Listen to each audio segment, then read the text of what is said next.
दोस्तों मार्केट में एक अजीब सी शांति है, लेकिन इस शांति के पीछे तूफान छुपा है।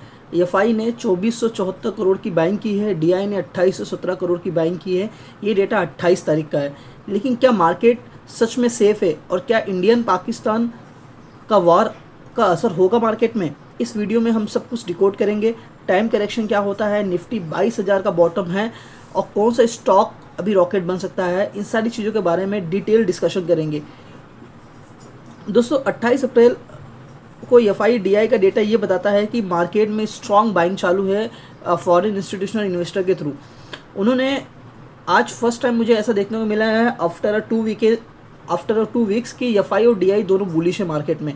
दोस्तों क्या होता है पता है, मार्केट में कभी कभी जो दिखाया जाता है वो असली चीज़ नहीं होती है। कभी कभी चीज़ें कहते हैं कि बुलिश मार्केट में भी एक एक्सट्रीम डाउनफॉल आ जाता है। मार्केट जो दिखाता है कभी कभी उसके रिवर्स मार्केट हो जाता है। ये सब चीज़ें अपने को समझने की ज़रूरत है। सबसे पहले बात करते हैं कि एफआई डीआई की डेटा। अगर एफआई ने 2474 करोड़ की बाइंग की है 28 तारीख को, जो कि एक क्लियर साइन है कि मार्केट प्राइस करेक्शन से निकलकर टाइम करेक्शन फेज में एंटर कर चुका है। डीआई भी एग्रेसिव बाइंग की है, डीआई ने भी एग्रेसिव बाइंग किया है। इसका मतलब ये है कि डोमेस्टिक कॉन्फिडेंस भी स्ट्रांग है, मतलब अपने इंडिया के लोग भी बाय कर रहे हैं।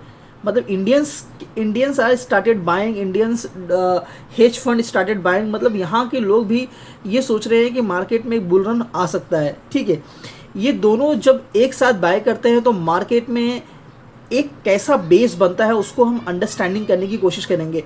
अब कन्फ्यूजन ये होता है दोस्तों, प्राइस और टाइम करेक्शन थेरी को लेकर कन्फ्यूजन ये होता है कि प्राइस करेक्शन और टाइम करेक्शन में क्या फ़र्क होता है। प्राइस करेक्शन का मतलब ये होता है कि प्राइस नीचे आता है, प्राइस ऊपर जाता है, पैनिक सेलिंग होती है। टाइम करेक्शन का मतलब ये है प्राइस ज़्यादा नीचे गिरता नहीं है, लेकिन टाइम के साथ साइडवे या स्लो मूव करता है। एफआई ग्रेजुअली टाइम करेक्शन में एंटर कर चुके हैं और वो अभी दिख रहा है साफ साफ चार्ट के ऊपर। एफआई कंटिन्यूसली बाइंग है। मैं आपको एक चार्ट की तरफ से मैं आपको कुछ समझाने की कोशिश करता हूँ। ये डेली का चार्ट है दोस्तों। आप देखेंगे कि कुछ दिन दो दिन का पहले का डेटा देखेंगे तो मार्केट 23,854 तक आ गया था और वहाँ से कंटिन्यूस एक शार्प रैली आई। ऑलमोस्ट मार्केट ने 500 पॉइंट की रैली दे दी।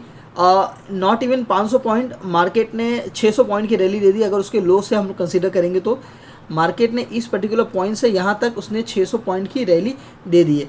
एक शार्प बाइंग हुई है दोस्तों। शार्प बाइंग कभी कभी वो दिखाता है कि मार्केट में एफआईज आर वेरी कॉन्फिडेंस देख इंडिया का मार्केट अभी वो उसको 24,000 तक लेकर जा सकते हैं, ऐसा उनका मानना है। ऐसा उनका मानना है कि मार्केट इस लेवल तक जा सकता है 24,800 तक। अपना भी मानना यही है दोस्तों कि मार्केट वहाँ पे जा सकता है। लेकिन मेरे मानने में एक कुछ चीज़ें मैं कुछ अलग तरीके से इंटरप्रेट कर रहा हूँ। मैं आपको वो चीज़ें समझाना चाहता हूँ कि मार्केट में क्या हो सकता है। अकॉर्डिंग टू मी दोस्तों कि निफ्टी में 22,000 का एक बॉटम बन चुका है और जो कि बहुत ही स्ट्रॉन्ग बॉटम है। ये ऐसा मैं पर्सनली मानता हूँ। अगर आपने मेरे पहले वीडियो देखा होगा तो मैंने आपको वहाँ पे स्ट्रांगली बताया था कि निफ्टी का ये जो जोन है 22,000 का, एक स्ट्रॉन्ग जोन है। ये 22,000 का जो जोन है निफ्टी का स्ट्रॉन्ग जोन है और निफ्टी वहाँ से एक स्ट्रॉन्ग रिवर्सल लेकर निफ्टी अप साइड में गया था। जैसे कि मैंने आपको बताया कि निफ्टी में वन साइड रैली हुई थी, वन साइड निफ्टी में रैली हुई थी।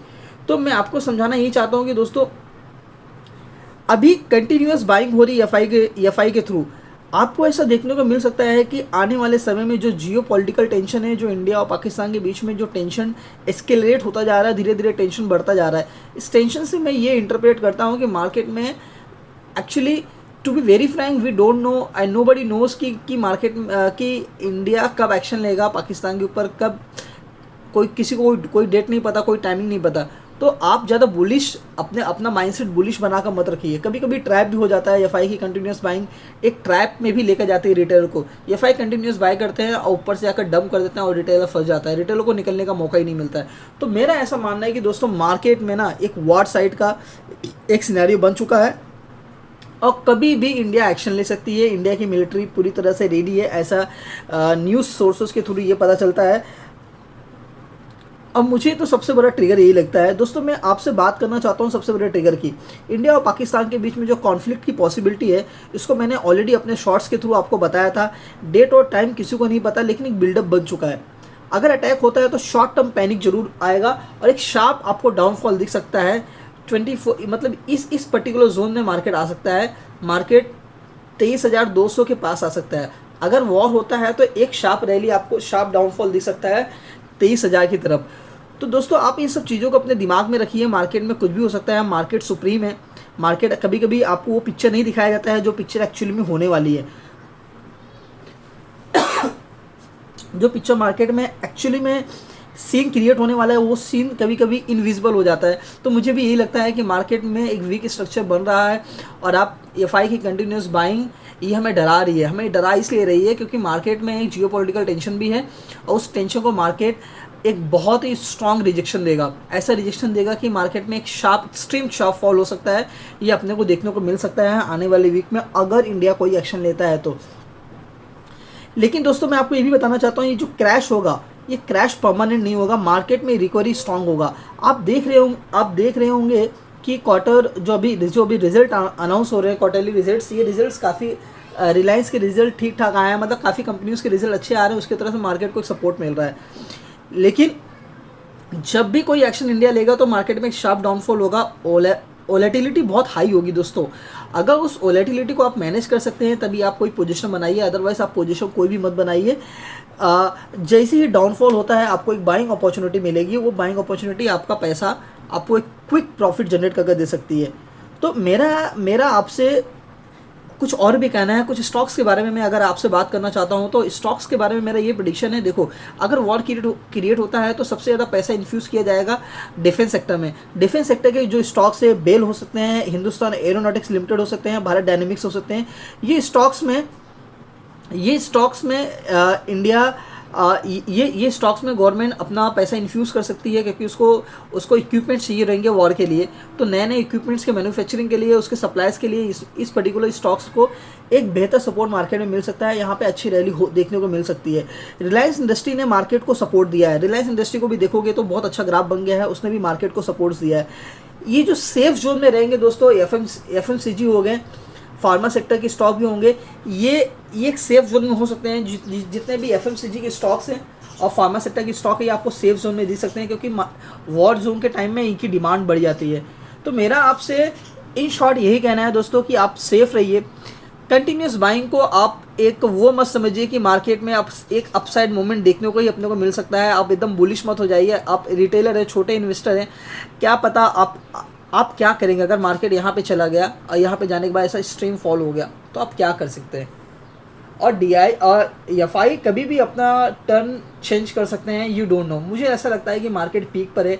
मार्केट में जो वॉर अभी इंडिया और पाकिस्तान के बीच में जो भी न्यूज़ चालू, इस न्यूज़ को थोड़ा ग्राउंड पर आने दीजिए। क्या एक्शन लेता है, उसके ऊपर क्या इंटरप्रिटेशन हो सकता है, मार्केट कैसे रिएक्ट करता है, इन सारी चीज़ों को हो जाने दीजिए। तब एक अच्छा अपना भी माइंड क्लियर होगा कि मार्केट में क्या हो सकता है। बिकॉज हम प्रेडिक्शन नहीं कर सकते हर चीज़ों का। प्रेडिक्शन करेंगे, हमने ट्रेड ले लिया और ट्रेड हमारे अगेंस्ट में चला गया, हम देख रहे हैं, चार्ट देख रहे हैं, सब कुछ देख रहे हैं कि यार चार्ट में प्रॉपर सारी चीज़ें सिनेरियो बन रही, बट ये एक्चुअल में मार्केट में हो क्यों नहीं रहा है। तो आप कहेंगे कि चार्ट काम नहीं कर रहा है। न्यूज़ के टाइम में कोई चार्ट काम नहीं करता। एक एक्सट्रीम डाउनफॉल हो जाता है, एक्सट्रीम अपसाइड में रैली हो जाती है। नोबडी नोज़ क्या हो सकता है। तो तुम एक बहुत ही छोटे इन्वेस्टर हैं और तुम्हारे पास सोर्सेज बहुत कम है। पता लगा कि हमने पोजीशन बनाया मार्केट में, चार्ट को देखकर, सब कुछ देखकर, बहुत सही जगह से बाइंग की, बहुत सही जगह से हमने सेटअप देखकर बाइंग कर लिया और मार्केट हमारे अगेंस्ट रिवर्स हो गया। तो मेरा ऐसा मानना है कि हमको वेट करना चाहिए और अच्छी अपॉर्चुनिटी का वेट करना चाहिए। अपॉर्चुनिटी मिलेगी, कुछ दिन ट्रेड नहीं करेंगे तो इसमें तुम्हारा कुछ लॉस नहीं होने वाला है। पैसा होना चाहिए। अगर आपके पास पैसा है तो आप मार्केट में ट्रेड ले सकते हो, बहुत सारे ट्रेड ले सकते हो, बहुत सारी अपॉर्चुनिटी आपको देखने को मिल सकती है। तो दोस्तों मार्केट एक क्रूशियल जोन में है। एफआई बाइंग कर रहा है, टाइम करेक्शन चल रहा है और जियोपॉलिटिकल रिस्क भी है। आपको पैनिक नहीं करना है, प्लान के साथ काम करना है। अगर ये एनालिसिस यूजफुल लगा हो तो वीडियो को लाइक करो, कमेंट में अपना व्यू जरूर शेयर करो। आप वॉर अलर्ट को कैसे देखते हो ये भी मुझे बताओ और चैनल को सब्सक्राइब करो ताकि आपको मिले मार्केट में एक रियल और रॉ एकदम कॉन्क्रीट इन्फॉर्मेशन और एकदम अप टू टाइम एकदम टाइम पर आपको इन्फॉर्मेशन मिल जाए, ताकि उस इन्फॉर्मेशन की वैल्यू हो आपके लिए। आपके ट्रेडिंग करियर में आपको उस इन्फॉर्मेशन की वैल्यू क्रिएट होनी चाहिए। इसके वजह से मैं टाइम टू टाइम आपको हर चीज़ें अलर्ट कर रहा हूँ, ताकि आप कहीं फंसे नहीं। थैंक यू सो मच दोस्तों, मिलते हैं नेक्स्ट वीडियो में। थैंक